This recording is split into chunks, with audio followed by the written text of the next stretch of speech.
Yes, I do not advocate arming the Free Syrian rebels at this time because we don't know what we don't know. I think that the U.S. forces are the varsity with respect to the military and can best be employed in very surgical ways in the air and on the ground, boots on the ground, to take out, make the day of the rebels of the ISIS within Syria while also fighting ISIS within Iraq.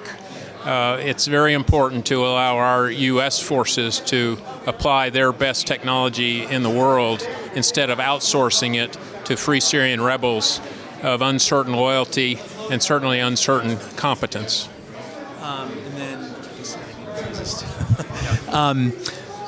What do you think is the long-term or short-term even likelihood of Assad remaining securely in power, and what does this mean for Syria, knowing that we can't trust rebels, but do we think he can gain enough control of his country to have the war stop and the refugee problem to abate?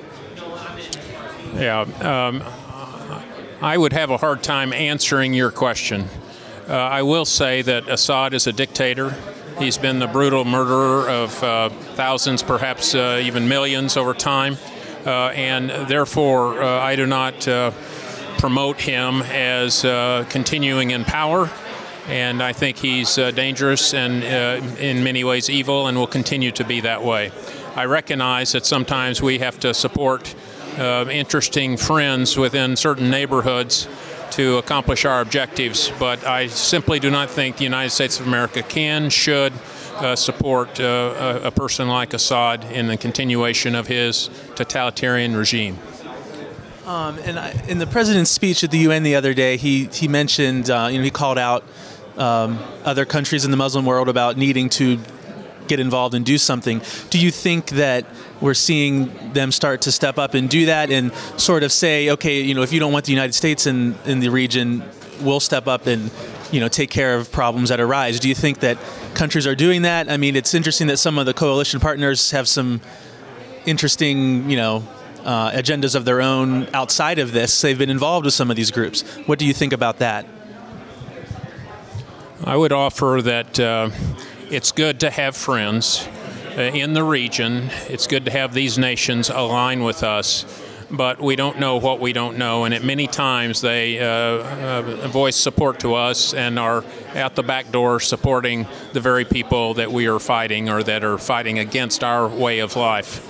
Make no doubt about it, America's national security is at risk. We should not outsource America's national security to the lowest common denominator in the Mideast or elsewhere. And so America needs to stand up to be counted to ensure our own security domestically and internationally. With all the comments about, being the president and some of his allies are very, very quick to say Islam is a religion of peace and ISIS is not Islamic. Do you think that sort of, verbal gymnastics is also, does that lead to problems of strategy and being able to fully address what the problem is? Right. If you heard my comments at the Values Voters Summit and in other forums, I think it's very important that we understand the threat. If we aim at nothing, we will surely hit it. The threat, as for many years, starting with the Iran hostage situation forward, and certainly of the last decade, one of the primary threats was called global war on terror. It's global, it's a war, and it's terror that's promulgated primarily by Islamic fundamentalist terrorists. That is the reality. We need to call it what it is. Trying to appease the Muslim religion by saying that they are a peace-loving religion is problematic. I think they need to show us, rather than speak of peace, they need to demonstrate peace, and they need to demonstrate how their religion does not lead people to a final end state of violence and oppression. I'll let you be the judge. All right, thank you very much. Thank you.